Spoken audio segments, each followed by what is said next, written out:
Welcome to burning topic. Corona నుండి కోలుకున్న వారికి మరోసారి కరోనా సోకుతున్న ఘటనలు అధికం కావటం ఆందోళన కలిగించే అంశంగా మారింది. భారత్తో సహా పలు దేశాల్లో ఇలాంటి సంఘటనలు చోటు చేసుకుంటున్నాయి. ఈ నేపథ్యంలో ఇవాల్టి బర్నింగ్ టాపిక్ మరోసారి మహమ్మారి. కరోనా ఒకసారి వస్తే మరోసారి రాదా? ఒకసారి వచ్చిపోతే ఇక వారు సురక్షితంగా ఉన్నట్లేనా? రెండోసారి కూడా కరోనా సోకితే అది మరింత ప్రమాదమా? రెండోసారి కరోనా రాకూడదంటే ఏం చెయ్యాలి?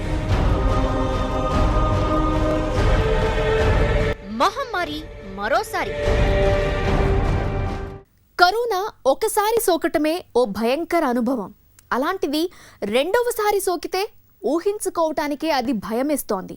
కాకపోతే అలాంటి సంఘటనలు ఇప్పుడు అధికం కావటం దేశవ్యాప్తంగా వైద్య నిపుణులను కలవరపరిచే అంశంగా మారింది.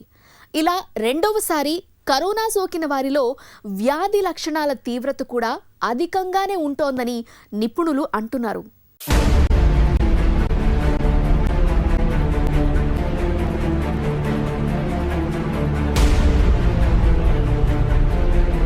కరోనా ఒక్కసారి వచ్చి తగ్గిన వారు తమకు రెండో జీవితం లభించినంతగా ఆనందపడుతుంటారు. కారణాలు ఏమైతేనేం ఒక్కసారి వచ్చి తగ్గిన వారికే మరోసారి కరోనా సోకుతున్న సంఘటనలు విదేశాల్లోనే కాదు భారత్లోనూ అధికమవుతున్నాయి.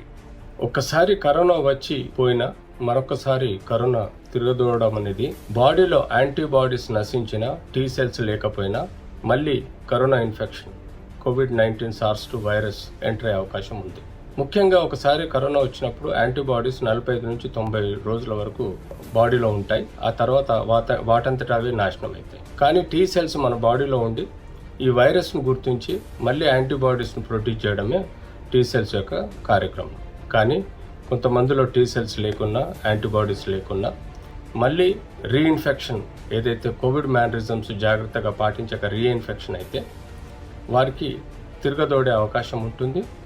అదే కాకుండా ఫస్ట్ టైం వచ్చినప్పుడు లంగ్ డిజీజ్ కూడా ఎక్కువ శాతం ఉండి ఆయాసము అలాంటివి ఏవైనా ఊపిరితిత్తుల డ్యామేజ్ HRCTలో ఎక్కువ ఉంటే మళ్ళీ రీఇన్ఫెక్షన్ అయ్యే అవకాశం ఉంటుంది. కాబట్టి వాళ్ళు జాగ్రత్తగా ఉండాల్సిన అవసరం ఉంది. ఒకసారి కోవిడ్ పాజిటివ్ అయిన వారు నెగిటివ్ అయిన తర్వాత నిర్లక్ష్యంగా మళ్ళీ యథావిధిగా ప్రజల్లో మమేకమై తిరగడం, ఇగ్నోర్ చేయడం, యాంటీ కోవిడ్ మేనరిజమ్స్ అంటే mask, face shield, hand wash, sanitization and distance ఇది మెయింటైన్ చేయకపోతే ఇమ్యూనిటీ తక్కువ ఉన్న బాడీలో లేకపోతే ఎగ్జిస్టింగ్ డిజీజ్ HRCTలో చెస్ట్లో ఉన్న వారికి మళ్ళీ రీఇన్ఫెక్షన్ వచ్చే అవకాశం ఉంటుంది. కాబట్టి భయపడకుండా జాగ్రత్త పడాల్సిన అవసరం ఉంది.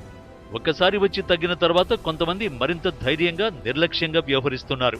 మిగతా వారితో పోలిస్తే తాము చాలా సేఫ్ అనుకుంటున్నారు. తమ శరీరంలో యాంటీబాడీలు ఉన్నాయి కాబట్టి తమకేమీ కాదనుకుంటున్నారు. వైద్యులు మాత్రం యాంటీబాడీలు ఉన్నా లేకున్నా జాగ్రత్తలు కొనసాగించాలని స్పష్టం చేస్తున్నారు. మన బాడీలో ఇమ్యూన్ సిస్టమ్ అనేది ఒక మిలిటరీ సిస్టమ్ లాంటిది. మనల్ని తగు వైరస్ నుంచి కాపాడే వ్యవస్థ. అది రోగ నిరోధక శక్తి. అందులో మనకు యాంటీబాడీస్ ప్రొడ్యూస్ అయ్యి మన బాడీలో ఎంటర్ అయిన శత్రువు లాంటి యాంటీజెన్ అంటే వైరస్ యొక్క యాంటీజెన్ ఐడెంటిఫై చేసి ఆ వైరస్ని నాశనం చేయడమే ఈ యాంటీబాడీ యొక్క కార్యక్రమం. కానీ ఎప్పుడైతే యాంటీబాడీస్ తక్కువ ఉన్నా లేకపోయినా లేకపోతే టీ సెల్స్ యాక్టివిటీ లేకున్నా మళ్ళీ వైరస్ సోకే అవకాశం ఉంటుంది. యాంటీబాడీస్ మన బాడీలో 45 రోజుల నుంచి 90 రోజుల వరకు అవి ఉంటాయి. ఆ తర్వాత క్రమంగా నాశనం అవుతూ ఉంటాయి. కానీ మన బాడీలో టీ సెల్స్ అనేటివి ఉంటే తప్పకుండా మళ్ళీ యాంటీబాడీస్ ప్రొడ్యూస్ చేసి మనల్ని కాపాడతాయి.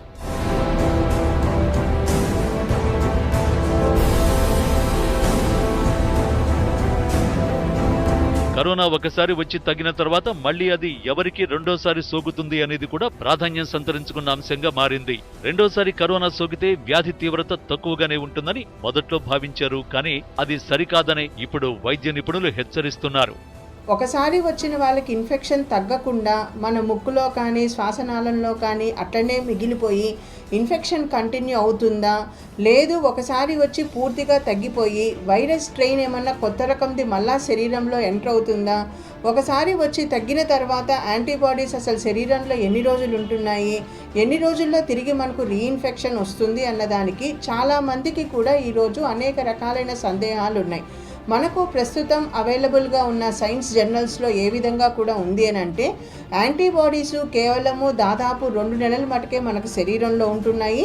వాళ్ళ ఇమ్యూనిటీ వాళ్ళ రోగనిరోధక శక్తికి బట్టి కొద్దిమందికి 6 వారాల్లో తగ్గిపోతున్నాయి, కొద్దిమందికి 3 నెలల్లో కూడా ఉంటున్నాయి. ఇది ఎందుకు తెలుసుకున్నారంటే సీరో సర్వేలెన్స్ స్టడీ చేసినప్పుడు మన శరీరంలో ఉన్న యాంటీబాడీస్ ఏంటి, అదేవిధంగా ప్లాస్మా డొనేట్ చేసేటప్పుడు వాళ్ళ శరీరంలో తగినంత యాంటీబాడీస్ ఉత్పత్తి అవుతున్నాయా లేదా అన్నది తెలుసుకున్నారు. ఇప్పుడు మనం చూస్తున్న రీఇన్ఫెక్షన్ కేసెస్లో అక్కడక్కడ కొత్త రకమైన స్ట్రెయిన్ రావటం అన్నది కూడా జరుగుతుంది. మొట్టమొదటిగా మనకు చెప్పినప్పుడు రీఇన్ఫెక్షన్ వస్తే తక్కువ సివియారిటీ అని చెప్పారు, కానీ గత వారం నుంచి వస్తున్న ఇన్ఫర్మేషన్ ఏంటంటే సెకండ్ ఇన్ఫెక్షను చాలా సివియర్గా కూడా ఉంటుంది అన్నది కూడా చెప్తున్నారు.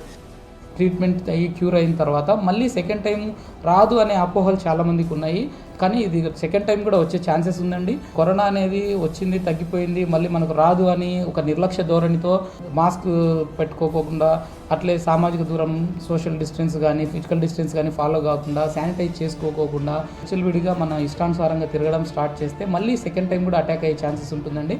ఫస్ట్ టైం కోవిడ్ వచ్చినప్పుడు కూడా మనకు యాంటీబాడీస్ అనేది బాడీలో కొందరికి ఫస్ట్ వీక్ డెవలప్ అవుతాయి, కొందరికి 3 వీక్స్కి డెవలప్ అవుతాయి. యాంటీబాడీస్ కరోనా వచ్చిన తర్వాత ఫస్ట్ 1 to 3 వీక్స్ లోపు మన బాడీలో యాంటీబాడీస్ డెవలప్ అవుతాయి. కొందరికి ఈ యాంటీబాడీస్ అనేవి వాళ్ళ సహజ వ్యాధి నిరోధక శక్తి ఇమ్యూనిటీ పవర్ను బట్టి ఒక్కొక్క పర్సన్స్లో కొన్ని వారాలు, కొందరికి వచ్చేసి 2 months వరకు ఉంటుంది, కొందరికి 3 months వరకు కూడా ఈ వ్యాధి నిరోధక శక్తి అనేది ఒకసారి కోవిడ్ వచ్చిన తర్వాత యాంటీబాడీస్ అనేవి బాడీలో ఉండడం వల్ల మళ్ళీ వచ్చే ఛాన్సెస్ చాలా తక్కువ.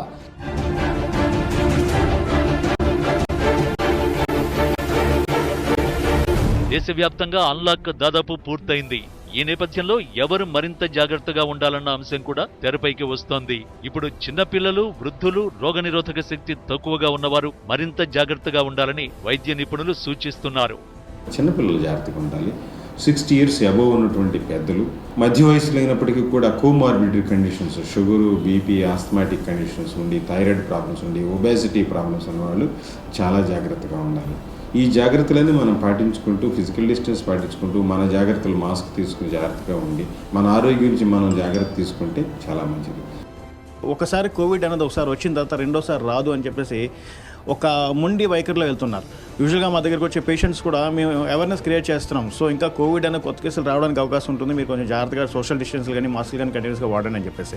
కాకపోతే ఏంటంటే పేషెంట్లు కూడా చాలా ధైర్యంగా చెప్తున్నారు, ఆల్రెడీ మాకు ఖర్చు వెళ్ళిపోయిందని మళ్ళీ రాదంట కదా అని చెప్పి. సో అటువంటిది అయితే ఏమీ లేదు. ఒకసారి వచ్చిన వాళ్ళకి రెండోసారి రావడానికి అయితే అవకాశం 100% మళ్ళీ ఉంటుంది. ఎందుకంటే మనం తగ్గ జాగ్రత్తలు కానీ ప్రికాషన్స్ ఏవైతే తీసుకోవాలో అవన్నీ తీసుకోకపోతే కంపల్సరీగా రావడానికి అవకాశాలు ఉంటాయి. సో గతంలో మనం ఏదైతే సోషల్ డిస్టెన్స్ కానీ మాస్క్లు కానీ శానిటైజర్లు అయితే వాడే ఉండేవాళ్ళం, అదే ఇప్పుడు కూడా కంటిన్యూ చేస్తుంటే మళ్ళీ రాకుండా ఉండడానికి అవకాశం ఉంటుంది. తర్వాత ఎవరైతే డయాబెటిక్ పేషెంట్స్ ఉన్నారో, లేదంటే ప్రెగ్నెన్సీ లేడీలు కానీ, లేదంటే రీనల్ ఫెయిల్యూర్ పేషెంట్స్, ఎవరైతే క్రానిక్ పేషెంట్స్ వాళ్ళు ఉంటే మాత్రం వాళ్ళు ఇంకా జాగ్రత్తగా ఉండాలి. సో వాళ్ళకి ఎందుకంటే రెసిస్టెన్స్ పవర్ తక్కువగా ఉంటుంది, లైక్ హెచ్ఐవి పేషెంట్స్ కానీ ఇటువంటి రెసిస్టెన్స్ పవర్ తక్కువగా ఉండడం వల్ల అంటే అటాక్ అవ్వడానికి అవకాశం ఎక్కువగా ఉంటాయి. సో యూజువల్గా ఏంటంటే రెగ్యులర్గా తీసుకునే ప్రికాషన్స్ కంటే ఇటువంటి వాళ్ళు ఇంకా జాగ్రత్తగా ఉండాలి.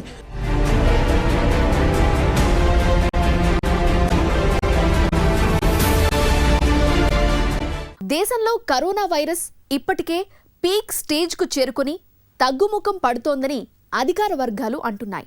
తగు ముందస్తు జాగ్రత్తలు తీసుకోకపోతే మాత్రం కరోనా మళ్లీ విజృంభించే అవకాశం ఉందని వైద్య నిపుణులు హెచ్చరిస్తున్నారు.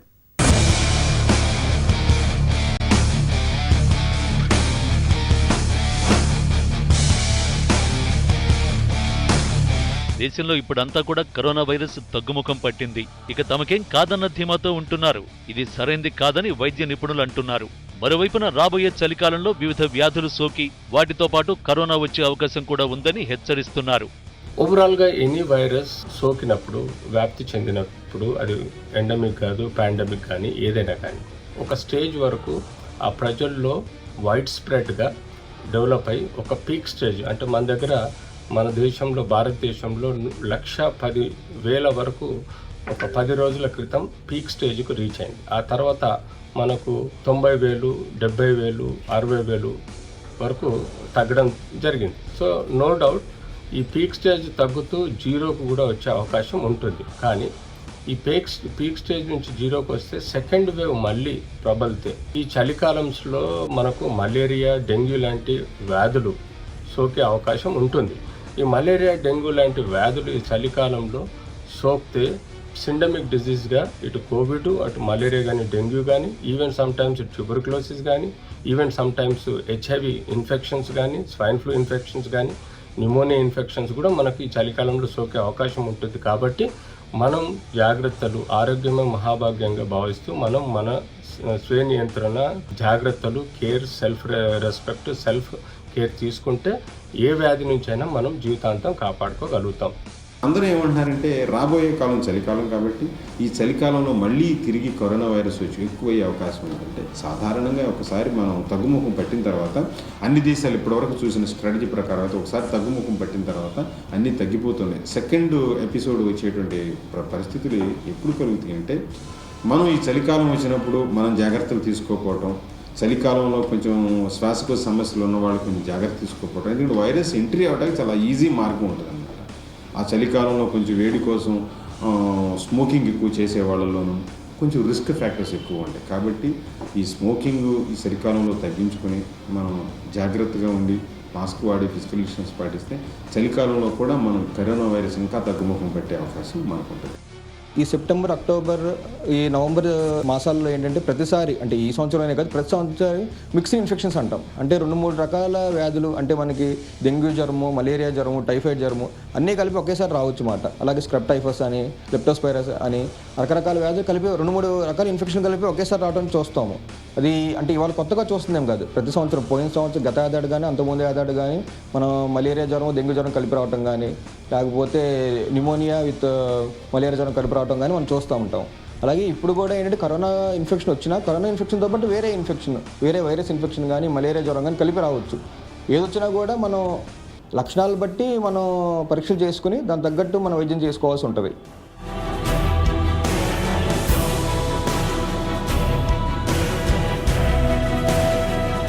రెండు మూడు రకాల వ్యాధులు ఒకేసారి వచ్చినప్పుడు ట్రీట్మెంట్ చేయడం కూడా కష్టమైపోతుంది. వాటికి కరోనా కూడా తోడైతే రోగి పరిస్థితి మరింత క్షీణించే అవకాశం కూడా ఉంది. క్లైమేట్ చేంజ్ అయింది, వానలు మనం అధికంగా కూడా చూస్తున్నాము, ఉష్ణోగ్రతలు తగ్గినాయి. సాధారణంగా సీజనల్గా వచ్చే ఫ్లూస్ అన్నది కూడా ఎక్కువ అవుతుంది, వైరల్ డిసీజెస్ ఎక్కువ అవుతున్నాయి. డెంగ్యూ, కోవిడ్ అన్నది చాలా మిక్స్డ్ ఇన్ఫెక్షన్, తీవ్ర స్థాయిలో ఉత్తరాదిలో కూడా వస్తూ ఉంది. సో మిక్స్డ్ ఇన్ఫెక్షన్స్ వచ్చినప్పుడు ట్రీట్మెంట్ ఇవ్వడం కూడా కష్టమవుతుంది, ప్రాణాపాయ స్థితిలో కూడా వెళ్తారు. కాబట్టి ఏ రెస్పిరేటరీ ఇన్ఫెక్షన్స్కైనా కూడా మాస్క్ అనేది ఖచ్చితంగా కానీ వాడితే ఇంట్లో కానీ బయట కానీ మనకు దాదాపు 50-60% మనం ప్రివెంట్ చేయగలము. చిన్నపిల్లల్లో ఎక్కువగా పీడియాట్రిక్ ఏజ్ గ్రూప్లో 5 ఏళ్ల లోపు వాళ్ళకి ప్రపంచ ఆరోగ్య సంస్థ మాస్క్ వేయొద్దు, ఫేస్ షీల్డ్ వేయండి అని చెప్తున్నారు. పెద్దవాళ్ళు మటుకు ఒట్టి ఫేస్ షీల్డ్ వేసుకుంటే చాలు అనుకోవడం తప్పు. మాస్క్ కమ్ ఫేస్ షీల్డ్ వేసుకోవడం ద్వారా డబుల్ ప్రొటెక్షన్ అన్నది కూడా ఖచ్చితంగా కూడా ఉంటుంది. ఒకసారి కరోనా వచ్చి తగ్గిన వారు మరింత జాగ్రత్తగా ఉండాలని వైద్య నిపుణులు సూచిస్తున్నారు. అప్పటికే రోగనిరోధక శక్తి తగ్గినందున మరోసారి కరోనా బారిన పడే ప్రమాదం ఉందని అంటున్నారు. ఆల్రెడీ యాంటీవైరల్ డ్రగ్స్ తీసుకొని ఉంటారు కాబట్టి డెఫినెట్గా వాళ్ళకు ఎక్కువ ఎనర్జీ అవసరం ఉంటుంది, రెస్ట్ అవసరం ఉంటుంది. కానీ ఎవరు కూడా నెగిటివ్ అయిపోయినా మాకేం బిందాస్ అని చెప్పేసి అలాగే రోడ్డు మీద మీదకి వచ్చేసి సోషల్ గ్యాదరింగ్స్తో పార్టిసిపేట్ చేయడం వల్ల వాళ్ళకి నష్టం కాకుండా మిగతా వాళ్ళకు కూడా ఫ్యామిలీ మెంబర్స్ కానీ సొసైటీకి కానీ ఎక్కువ స్ప్రెడ్ చేసే అవకాశం ఉంటుంది. యాక్చువల్గా ఏంటంటే నెగిటివ్ అన్నంత మాత్రాన అది పూర్తిగా మనం కంప్లీట్గా సేఫ్ అని కాదు. సో జాగ్రత్తగా ఉండమని అర్థం. మినిమం 6 months వరకు అయితే ఒక ఫిజిషియన్ పర్యవేక్షణ ఉండాలి. అవసరమైతే ఎవ్రీ మంత్కి ఒకసారి బ్లడ్ టెస్ట్ కానీ చెస్ట్ ఎక్స్రే కానీ తీసుకోవడం అనేది అయ్యేది. ఇవే కాకుండా ఇప్పుడు అబ్జర్వ్ చేస్తున్నాం ఏంటంటే పోస్ట్ కరోనా పాజిటివ్ వచ్చి తగ్గిన వాళ్ళు చూస్తున్నాం ఏంటంటే వాళ్ళు డెఫినెట్గా మయాలజియా, బాడీ పెయిన్స్ తోటి, షార్ట్నెస్ ఆఫ్ బ్రీత్ తోటి, కొంచెం స్ట్రెయిన్ అయినా దమ్ రావడం, ఇవన్నీ చూస్తున్నాం. సో కాబట్టి ఏంటంటే పాజిటివ్ వచ్చిన తర్వాత ఎంత జాగ్రత్తలు తీసుకున్నాం, పాజిటివ్ రాకముందు ఎంత జాగ్రత్తలు తీసుకున్నాం, అంతే జాగ్రత్తలు పాజిటివ్ వచ్చి నెగిటివ్ అయినంత కూడా తీసుకోవాలి. కరోనా ప్రాథమిక దశలో 15 రోజుల్లో వచ్చి అసిమ్టమాటిక్ అయ్యే అవకాశాలు ఉన్నాయి. కొంతమంది నెల రోజులు సిమ్టమాటిక్గా ఉన్నారు, కొంతమంది 3 నెలలు సిమ్టమాటిక్ ఉన్నారు, కొంతమంది 6 నెలలు కూడా సిమ్టమాటిక్ అయ్యి కొంచెం వేరే ప్రాబ్లమ్స్తో సతమతం అవుతున్నారు. వీళ్ళని లాంగ్ హాలర్స్ అంటారు ఇంగ్లీష్ భాషలో. లాంగ్ హాలర్స్ అంటే కరోనా వలన వచ్చేటువంటి ఇబ్బందుల్లో శ్వాసకోశ సంబంధ ఇబ్బందులు కావచ్చు, మిగతా ఇబ్బందులు కావచ్చు, హృద్రోగ సంబంధ ఇబ్బందులు కావచ్చు, నరాలకు సంబంధించిన ఇబ్బందులు కావచ్చు, చాలా కాలం కూడా ఉండే అవకాశాలు వీళ్ళని లాంగ్ హాలర్స్ అంటారు. రీసెంట్గా ఈ మధ్యకాలంలో తెలిసినటువంటి కొత్త విషయం ఏంటంటే కరోనా వల్ల కొంతమందికి వినికిడి శక్తి కూడా కోల్పోవడం జరుగుతుందని తెలుస్తుంది.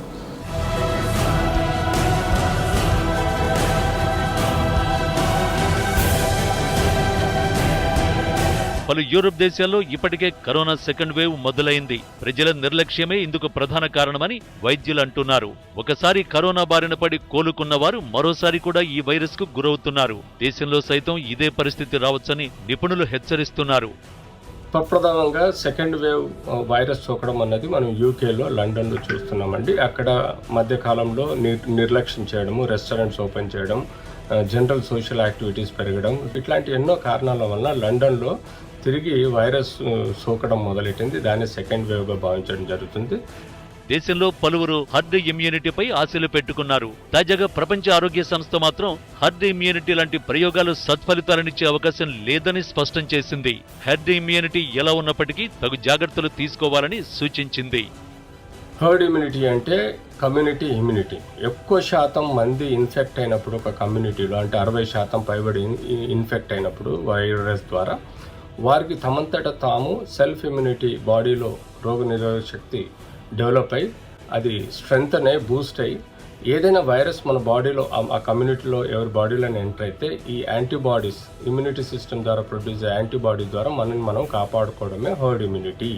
సో ఓవరాల్గా చూస్తే మనం టెస్ట్ అండ్ ట్రేసింగ్ కేవలం 10 to 15% ప్రజలకే చేసినాం.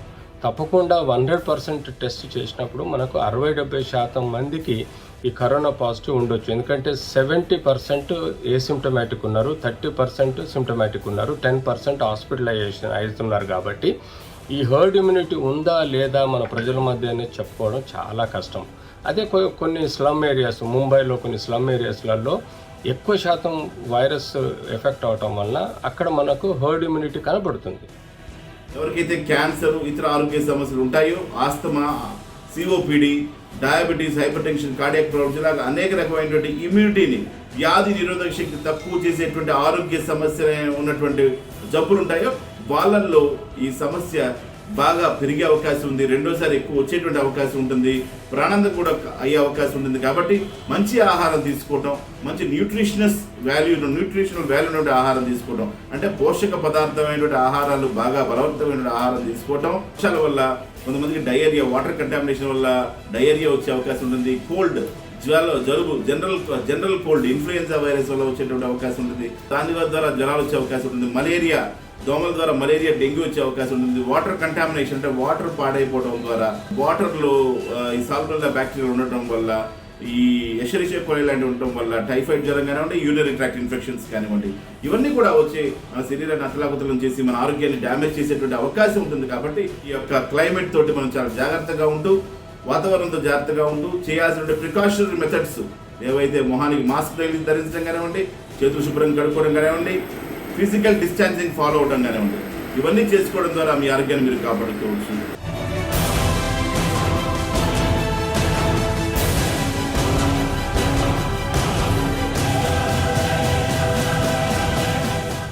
ఇప్పుడు అందరి ఆశలు కూడా వ్యాక్సిన్ పైనే ఉన్నాయి. ఇతర దేశాల్లో ఎలా ఉన్నా మన దేశంలో మాత్రం జూలై వరకు వ్యాక్సిన్ వచ్చే అవకాశం లేదనే అంటున్నారు. ఈ నేపథ్యంలో ఎవరికి వారు స్వీయ జాగ్రత్తలు పాటించటం ఒక్కటే మార్గం.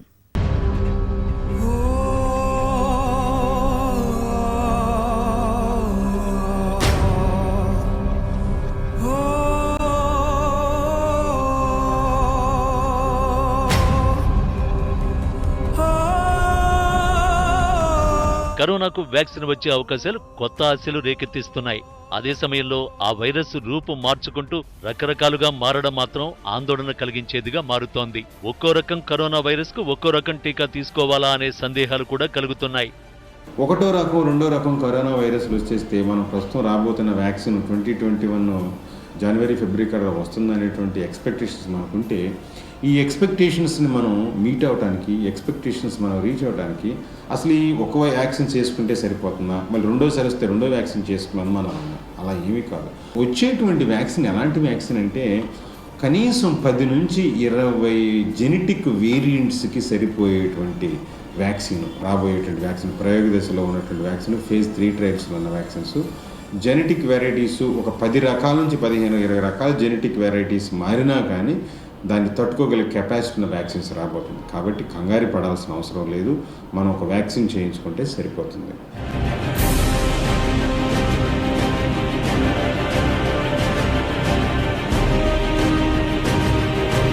నెక్స్ట్ మార్చ్ 2021లో వచ్చే వ్యాక్సిన్స్, దేశవ్యాప్తంగా 3 రకాలైన కంపెనీలు మనకి ఇవ్వబోతున్న వ్యాక్సిన్స్ రకరకాల నుంచి డిస్ట్రిబ్యూట్ అయ్యే ఛాన్సెస్ ఉంటుంది. కాబట్టి ప్రస్తుతానికి కేంద్ర ప్రభుత్వము మనకు ఇచ్చే 25 కోట్ల డోసులు ఏది వ్యాక్సిన్ ఇస్తుందో అది మన శరీరంలో మనము తీసుకున్న తర్వాత మనకు ఎన్ని రోజుల్లో యాంటీబాడీస్ ఉత్పత్తి అవుతుంది, ఎన్ని రోజులు సస్టైన్ అవుతుంది, అదే స్ట్రెయిన్కి మనకు మళ్ళీ ఏమైనా రీఇన్ఫెక్షన్ వచ్చే ఛాన్సెస్ ఉంటుందా అన్నది టైం షుడ్ టెల్. రెండవది, రీఇన్ఫెక్షన్ మనకు వచ్చే ఛాన్సెస్ ఉన్నాయి అనుకొని ప్రతి కోవిడ్ పేషెంటు, కోవిడ్ నుంచి రికవర్ అయిన పేషెంటు, హోమ్ ఐసోలేషన్లో ఉన్నవాళ్ళు, కోవిడ్ కేర్ సెంటర్స్ నుంచి డిశ్చార్జ్ అయిన వాళ్ళు, కోవిడ్ హాస్పిటల్లో ఉన్న పేషెంట్స్కి కేర్ టేకింగ్గా ఉన్న నార్మల్ వాళ్ళు ఖచ్చితంగా కూడా తిరిగి కోవిడ్ వచ్చే అవకాశం ఉంటుంది అన్న ఒక దీనితో తగు జాగ్రత్తలు కానీ తీసుకుంటే వారి నుంచి పక్క వాళ్ళకి ఇన్ఫెక్షన్ రాదు, పక్క వాళ్ళ నుంచి వాళ్ళకి ఇన్ఫెక్షన్ రాకుండా కూడా చూసుకోవాలి.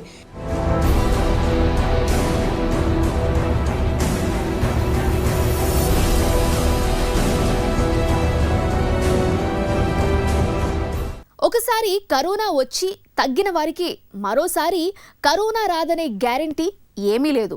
రెండవసారి వస్తే మాత్రం దాని తీవ్రత ఎక్కువగా ఉంటోంది, చికిత్స వ్యయం కూడా అధికంగానే ఉంటోంది. అందుకే కరోనా ఒకసారి వచ్చిన వారు మరింత జాగ్రత్తగా ఉండటం అవసరమని వైద్య నిపుణులు అంటున్నారు. ఇది ఇవాల్టి బర్నింగ్ టాపిక్. మరో ఎపిసోడ్తో మళ్ళీ కలుద్దాం. Stay tune to HM TV.